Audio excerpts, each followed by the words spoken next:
네, 지금부터 이제 LC 분석 장비를 보면서 구성품에 대해서 한번 설명을 드리고, 그 다음에 어떻게 분석하는지, 분석 조건하고, 이제 그 분석 방법들에 대해서 이제 하나씩 알아보도록 하겠습니다.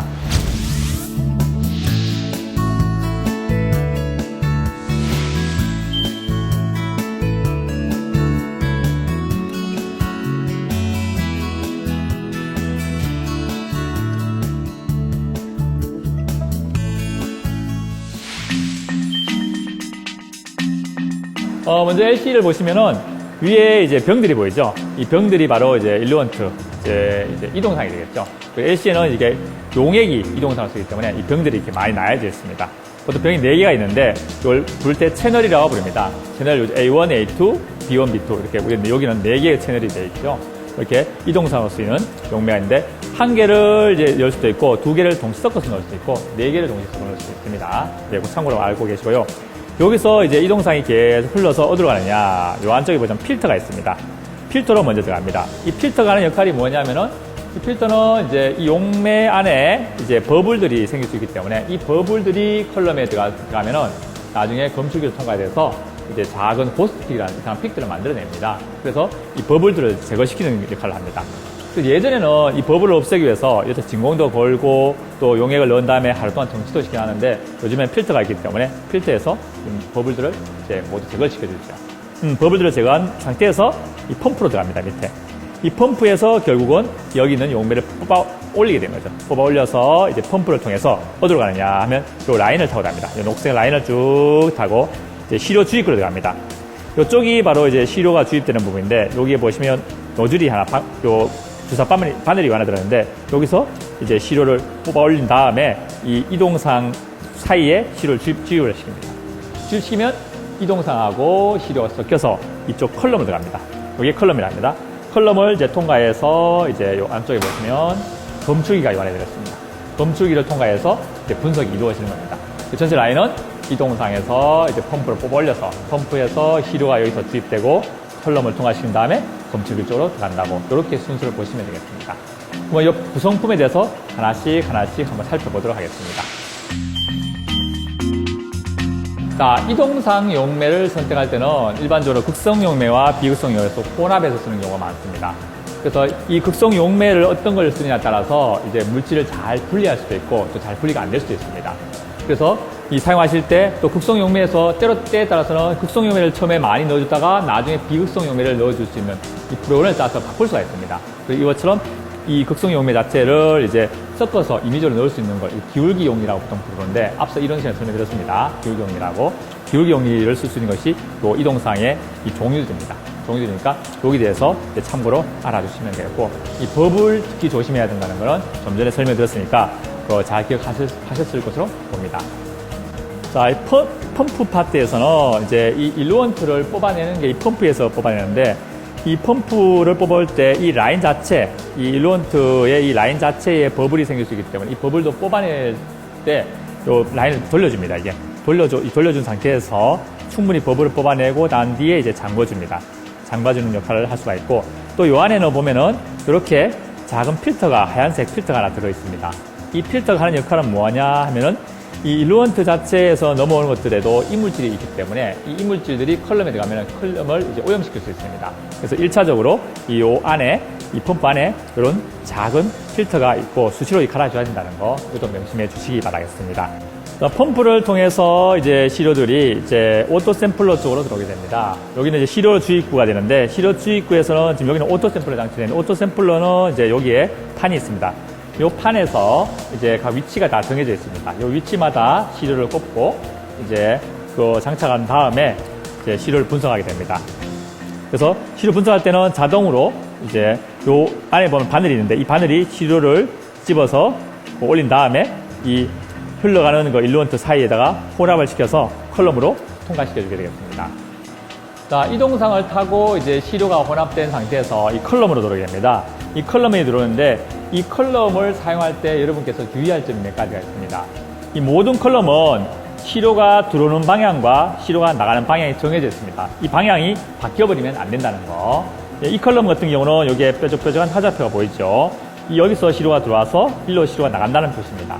컬럼마다 이런 고유의 표시가 있기 때문에 반드시 시료가 들어오고 나가는 방향을 정확히 파악하셔서 이렇게 연결을 시켜야 됩니다. 또 한 가지는 컬럼에 보면은 이제 이 컬럼이 어떤 컬럼이라는 것이 다 적혀 있습니다.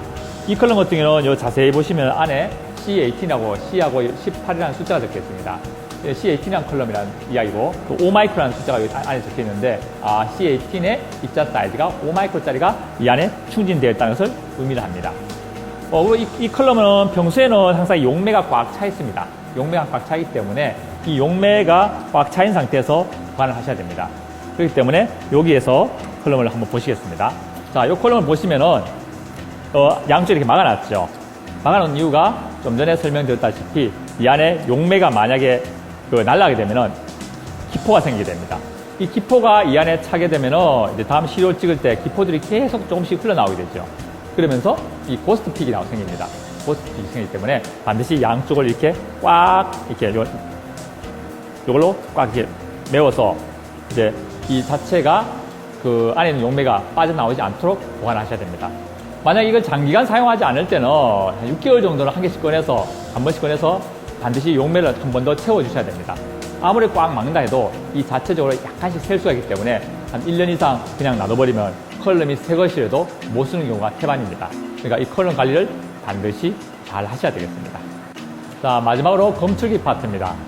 이 컬럼을 통과된 시료들은 이제 검출기로 들어가게 되는데 검출을 들어갈 때 요 셀이라는 부분이 있습니다. 이 셀을 통과해서 이제 시료가 흘러져서 이제 밖으로 이제 드레인이 되게 되는데 이때 옆에 보면은 이제 UV 램프가 두 개 있습니다. 지금 텅스텐 램프하고 중수도 램프인데 두 개가 있는데 요는 흑강도 분광입니다. 흑강도 UV 이제 검출기라고 하는데 이 UV 검출기에 의해서 이제 요 안에 셀에 시료가 통과될 때 쪼여서 몇 파장에서 흑강을 해서 그 시료량이 얼마큼 있는지 분석하는 검출기가 되겠습니다. 물론 이제 이 LC에는 이제 UV 검출기가 달려있지만은 이 검출기마다 이제 앞서 설명드렸다시피 다양한 굴절율, RI 검출기라든지 전기 전도도 검출기라든지 다양한 종류가 있을 수 있겠습니다. 그래서 여러분께서는 이제 LC가 있다 해서 모든 분석을 다 할 수 있는 게 아니고 거기에 적합한 검출기가 있어야만이 그 시료를 분석할 수 있다는 것을 한 번 더 기억해 주시기 바라겠습니다. 자, 그러면은 이제 오토 샘플러의 트레이에다가 이제 미리 준비한 샘플을 넣고 이제 분석을 해보도록 하겠습니다. 앞서 말씀드렸다시피 분석에서는 이제 우리가 준비한 게 그 아스로빈산, 자, 이 비타민 C겠죠. 아스로빈산을 분석해 보도록 하겠습니다. 시료를 장착해서 이제 오토 샘플러 안에 넣고 문을 닫은 다음에 이제 기계에 가서 분석 조건을 설정한 다음에 분석을 해보도록 하겠습니다. 자, 지금부터 분석 조건을 먼저 만들어 보도록 하겠습니다. 분석 조건에서는 제일 처음 해야 될 것이 이제 시료를 얼만큼 넣을 것인가를 먼저 정해줘야겠죠. 자, 인젝터 부분에서 이제 내가 시료를 얼마나 주입할 것인가를 이제 정해주게 되는데, 저는 이제 5마이크로를 주입하도록 하겠습니다. 그래서 5마이크로를 이렇게 입력해 놓으면은 시료가 나중에 제가 나갈 때 5마이크로 들어가겠죠. 네, 그렇게 해서 오케이 하시고, 다음에는 이제 펌프 부분입니다. 이제 펌프 부분에서 이제 펌프를 이제 조건인데, 이 이동상을 이제 이동을 시켜줄 때, 얼마만큼의 양으로 넣어줄 것인가가 이제 플로우입니다. 1분에 이제 저는 1mm, 자, 1mm 넣는 걸로 세팅을 해놨고요.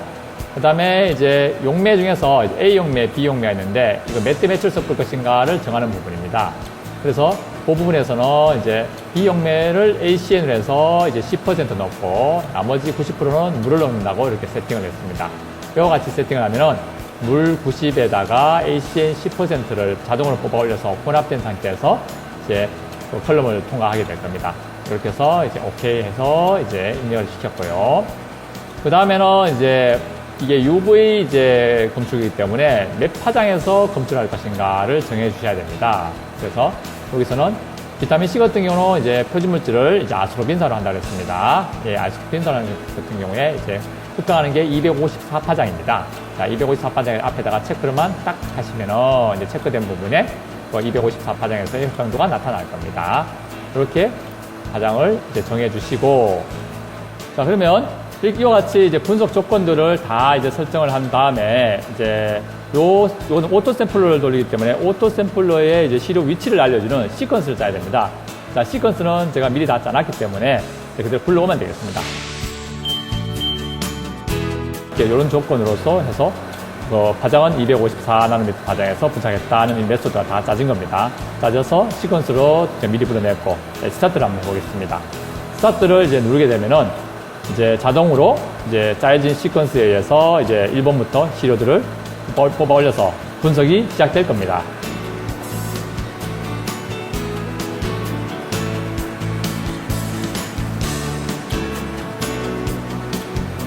자, 시료를 1마이크로를 이제 1번 시료에서 뽑아 올렸죠. 뽑아 올려서 이제 이동상이 흘러가는 그 라인에다가 주입을 시키는 겁니다, 지금. 자, 주입이 이제 거의 완료되고 난 뒤에 이제 컬럼에서는 이제 피크를 확인할 수가 있을 겁니다. 자, 시료를 총 5개의 시료를 이제 분석을 하는데, 이제 여기서 측정한 시료들은 한 개당 한 10분에서 15분 정도 소요가 됩니다.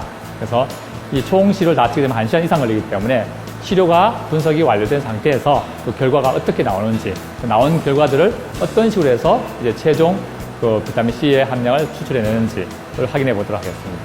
그럼 1시간 뒤에 뵙도록 하겠습니다. 이제 분석이 이제 완료되었습니다. 이제 분석 완료되었으면 이제 스탠다드를 우리가 25ppm 하고 그다음에 50, 100, 200을 만들었는데 먼저 25ppm을 제가 불러낸 겁니다. 25ppm 불러냈을 때 이제 두 번째 파란색으로 보이는 이 피크가 이제 아트로핀산을 나타내는 겁니다. 이걸 선택해서 클릭을 이제 해서 먼저 잡아내고요. 이걸로 캘리브레이션 잡은 겁니다. 다음에는 이제 두 번째 이제 그 샘플을 이제 50짜리를 먼저 열겠습니다. 자, 50짜리를 열어서 그다음에 캘리브레이션에다가 다시 추가를 시키겠습니다. 검량 곡선에 대해 추가를 시키는데 추가시키면은 이제 여기서 이제 add label 시켜서 이제 두 번째는 50이라고 이제 입력을 시키겠습니다. 50이라고 입력시키고 그러면 이제 검량 곡선에서 이제 이 부분이 두 번째 50ppm짜리가 이제 생성이 되고 다음에 이제 세 번째 스탠다드 100ppm짜리 100ppm짜리를 불러내서 추가를 시키겠습니다. 추가를 시키면은 이제 add label 시키겠죠. 자, add label 시키면 100을 입력시키고 100을 입력시키겠습니다. 네, 이렇게 하고 그러면 이제 검량 곡선에 이제 100ppm짜리가 하나 더 이제 추가돼서 총 3개가 나오겠죠. 자, 마지막으로 이제 우리가 스탠다드 4개를 찍었기 때문에 네 번째 200ppm짜리 200ppm짜리를 이제 열어보겠습니다. 200ppm을 열어서 이제 추가를 또 시키겠습니다. 그러면 총 4개의 이제 그 포인트를 찍어서 이제 검량선을 측정하게 되는 거죠. 자, 200을 넣고 다음에 4개 포인트가 이제 검량 곡선에 다 이제 일치시켜서 이제 새로운 검량선을 만들었는데 이때에 이제 그 정황계수 R 값이 0.999 그 3개가 나왔죠. 일반적으로 0.99까지 나오면은 이제 그 검량선은 사용이 이제 용이한 걸로 보시고 바로 사용하셔도 되는데 999 나왔으면 굉장히 잘 나온 겁니다. 자, 이렇게 검량선 끄었으면은 이제 우리가 미지시료 찍었던 것이 이제 얼마쯤 나오는지 미지시료를 이제 열어보도록 하겠습니다. 미리 찍어놨던 미지시료를 열어서 보면은 데이터 안에 미리 찍어놨던 데이터를 한번 보도록 하겠습니다. 자, 이렇게 미지시료를 열었을 때 미지시료 값을 보면은 이제 피크가 나왔죠. 이 검량선에다가 이 미지시료를 바로 집어넣으면 자동으로 계산되어서 나오기 때문에 이제 우리가 쉽게 그 결과값을 얻을 수가 있겠습니다. 자, 결과값을 한번 볼까요? 결과값을 보면은 이제 이와 같은 피크가 이제 한 장으로 나오죠. 나오면은 자, 이 아래 보시면 자, 38.6이 나오죠. 예, 이게 단위가 나노그램 퍼 이제 마이크로 리터이기 때문에 이게 ppm 단위입니다. 38.6. 이 시료는 이제 이 38.6 ppm이라고 이제 라는 값을 알 수가 있습니다. 자, 이와 같이 검량선을 갖고 이제 검량선 긋고 시료를 불러오게 되면 자동으로 계산되기 때문에 편리하게 그 값을 알 수가 있습니다. 네, 여기까지가 이제 LC의 이제 분석 방법에 대해서 설명드렸습니다. 자, 지금까지 이제 LC의 이제 분석 방법에 대해서 이제 설명을 드렸습니다. 자, 분석이 완료된 이후에는 이제 컬럼을 이제 청소하는 의미에서 한 20-30분 동안 이제 이동상을 계속 이제 흘려주십시오. 흘러주신 다음에 이제 컬럼을 떼어서 좀 전에 말씀드렸다시피 양쪽을 꽉 막은 상태에서 컬럼을 별도로 보관해 주시면 되겠습니다. 그동안 LC에 대해서 이제 같이 공부하시느라 고생 많으셨습니다. 감사합니다.